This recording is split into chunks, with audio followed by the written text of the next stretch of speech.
Bonjour tout le monde, j'espère que vous allez très bien et bienvenue dans ce nouvel épisode de la série Made in Canada. Et pour le mois d'avril, on va se pencher dessus les Scoto canadiens. Alors donc, ces Canadiens d'origine écossaise et tout ça, on en parle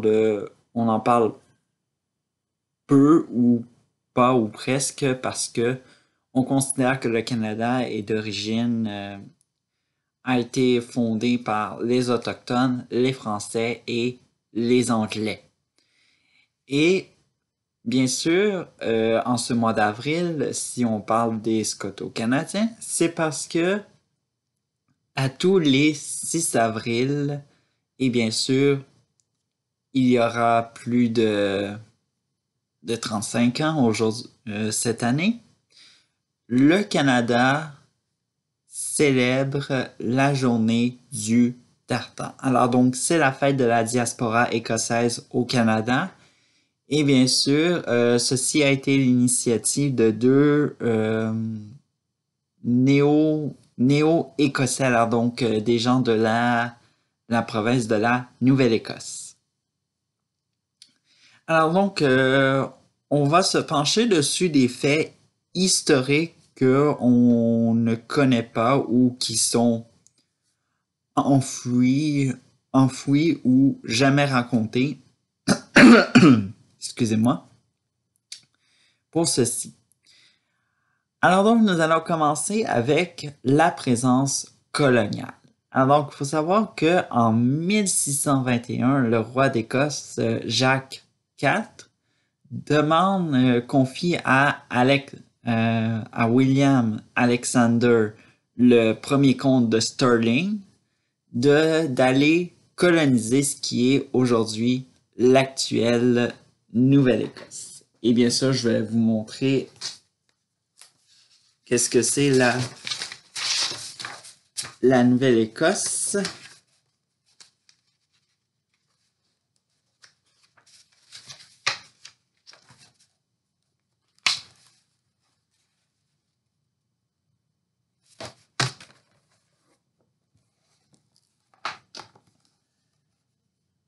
Alors donc, si vous voyez cette presqu'île, il s'agit de la Nouvelle-Écosse que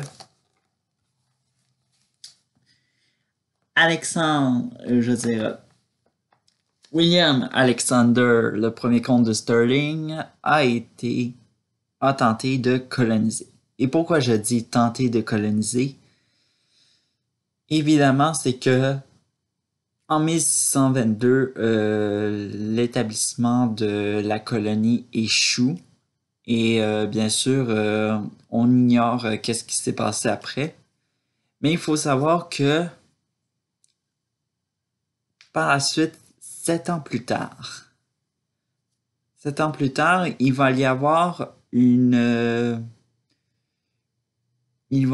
suite à la guerre anglo-française, alors donc il y a 70, euh, 70 soldats éco écossais. Excusez-moi, j'étais dans mes mots et tout ça. Débarquent à Port-Royal. Alors donc, Port-Royal,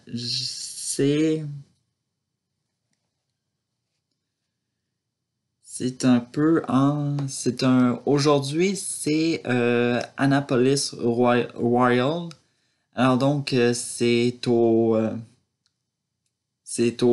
à l'ouest de la province de la Nouvelle-Écosse. Et bien sûr, il y a un fort à visiter. Et bien sûr, c'est dans cette région-là c'est tout ça. Il débarque à Port-Royal et qu'est-ce qui se passe?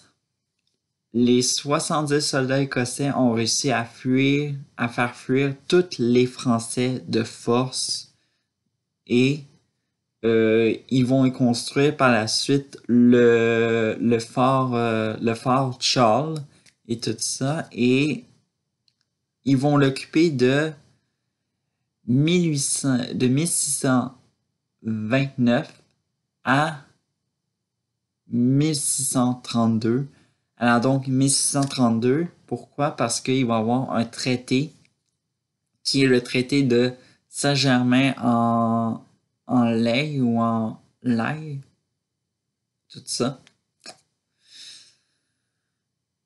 Et ceci va mettre fin à la colonie écossaise en Nouvelle-Écosse. Et bien sûr, le fort de Charles va tomber en ruine. Et bien sûr, il y a une plaque qui se trouve à Annapolis Royal. Alors donc, si vous avez du temps d'aller voir le fort d'Annapolis Royal, alors donc vous pourrez apercevoir normalement non seulement le fort d'Annapolis Royal, mais aussi une plaque commémorant peut-être la place où était situé le fort Charles. Et aussi, il y a aussi un bâtiment qui est le fort Sainte-Anne. Alors, ce qui conclut un peu cette présence coloniale-là. Et les Écossais vont contribuer à l'Empire britannique. Alors donc, coloniser avec les guerres. Alors donc, on peut citer les plaines d'Abraham, la guerre des plaines d'Abraham, et au cours de toute l'histoire. Et bien sûr, je vais vous faire une petite confidence. Mon ancêtre est écossais et il a fait la guerre des plaines d'Abraham et il a combattu auprès de James Wolfe. Tout ça. Alors donc, quand j'ai appris ça, j'étais wow, tout ça. Tout ça, j'étais un peu très chanceux. Tout ça. Mais il faut savoir que la colonisation, mais non seulement d'aller s'établir dans le futur Canada,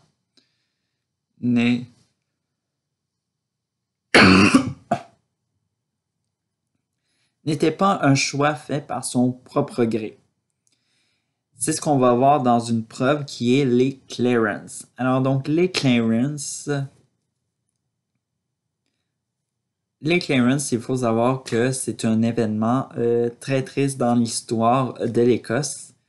Et tout ça, ce sont les conséquences dues à la révolution agricole en Écosse qui a duré de 1750 à 1860. Et bien sûr, dans la langue gaélique écossaise, on va appeler ça l'éviction des Gaels. Alors donc, les Gaels, c'est tout ce qui touche les Écossais, les Irlandais, bien sûr les Scots de Ulster et tous ces groupes ethniques-là. Et bien sûr, lors de ces clearances, il faut se rappeler que il y a certains Canadiens qui sont d'origine de ces personnes-là et qu'ils ignorent totalement. Alors donc, on peut dire qu'ils viennent d'Écosse et tout ça, mais pour certains, c'est très clair qu'ils sont victimes des clearances. Alors donc, bien sûr, qui sont les principales victimes? Ce sont les fermiers. Alors donc, les fermiers se font évincer de leurs terres et bien sûr, soit ils ont le choix d'aller vivre dans des villes et s'appauvrir, ou malheureusement, il y a pas d'autre choix d'aller immigrer. Et ça va se faire à travers uniquement au sein de l'Empire britannique. Alors donc au Canada, en Australie, en Nouvelle-Zélande, vraiment dans ces principales régions-là. Et au Canada, ils vont principalement aller immigrer au Cap-Breton. Alors donc l'île du Cap-Breton. L'île du Cap-Breton où on retrouve encore une concentration pas mal de Scoto canadiens et tout ça. Et bien sûr, malheureusement que ces régions de l'Empire britannique, le Canada, l'Australie, la Nouvelle-Zélande, ce sont des régions où c'est fortement anglais. Et bien sûr, ça va causer la chute de la langue maternelle qui parlaient essentiellement ces personnes, ces Écossais-là, le gaélique écossais. Et puis même, on va aller jusqu'à oser dans les écoles à interdire aux enfants de parler gaélique écossais. Alors donc, si ces enfants parlaient gaélique écossais, ils étaient punis. Alors donc, vous voyez à quel point que c'était pas du tout drôle et tout ça. Mais bon, ce sont des histoires qu'on raconte pas trop, mais je voulais un peu changer la donne parce qu'on parle trop de la présence coloniale française, anglaise, puis tout ça. Mais on ne parle pas trop de la présence coloniale écossaise, soit parce qu'elle elle n'a pas assez duré longtemps, ou ça n'a pas été, il n'y a pas trop de détails, et malgré la présence du Fort Charles, qui est, je vous rappelle, à Annapolis Royal, et tout ça, alors donc région touristique en Nouvelle-Écosse.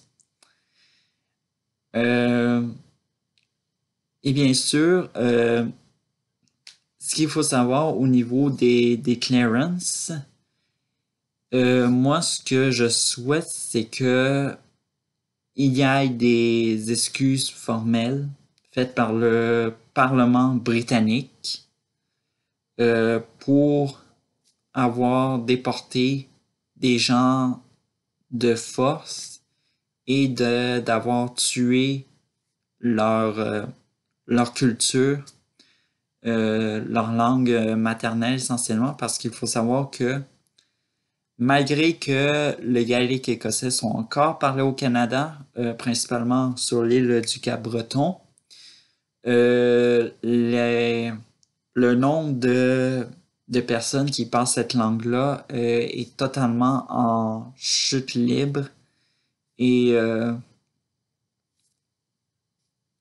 voilà. Alors donc, avant de terminer cet épisode de la série Made in Canada, j'aurais une recommandation pour vous qui est le documentaire Singing Against the Silence de Gael of Nova Scotia. Alors donc, c'est un documentaire qui fait le portrait de personnes qui résistent et tout ça et qui parlent gaélique écossais. Alors donc, ça serait un peu très intéressant pour vous de voir un peu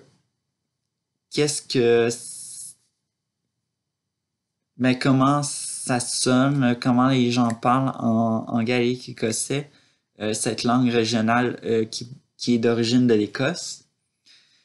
Et bien sûr, c'était ma recommandation. Alors donc, un documentaire pour les amoureux peut-être du documentaire et tout ça. Alors donc, nous, on se revoit pour le mois de mai pour un autre épisode de Made in Canada. Ciao!